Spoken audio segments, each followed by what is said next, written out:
வியக்க வைக்கும் முன்னோர்களின் திறமை. நம்மளுடைய முன்னோர்கள் கட்டின பிரம்மாண்டமான கோட்டையா இருந்தாலும் சரி, கோயிலா இருந்தாலும் சரி, அவங்க நீர் மேலாண்மைக்கு மிக முக்கியத்துவம் கொடுத்திருப்பாங்க.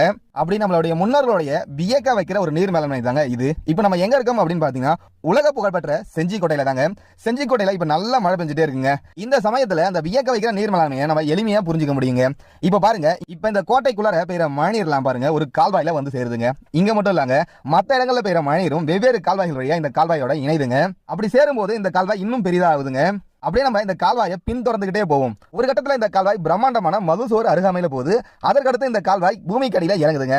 பூமிக்கடியில இறங்கின தண்ணீர் கிட்டத்தட்ட பல அடி தூரம் பாத்தீங்கன்னா வந்து இந்த மழைநீர் பூமிக்கடியில சுரங்க பாதைகள் வழியா பயணிச்சு இந்த பிரம்மாண்டமான மதுசோரை கடந்து வெளியே இருக்க அகழிக்கு வருதுங்க. பாருங்க, அந்த காலத்துல இருந்த தமிழர்கள் எப்படியெல்லாம் மழைநீரை கையாண்டிருக்காங்க, மிக முக்கியமா சேமிச்சிருக்காங்க. ஏன்னா கோட்டைக்கு மிக முக்கியமான பாதுகாப்பு அம்சம் அகழி. அந்த அகழிக்கு நீர் ஆதாரத்திற்கு இந்த கோட்டைக்குள்ளாரே பெய்யற மழைநீரை ஒரு சொட்டு கூட வீணாக்காம பத்திரமா சேமிச்சிருக்காங்க.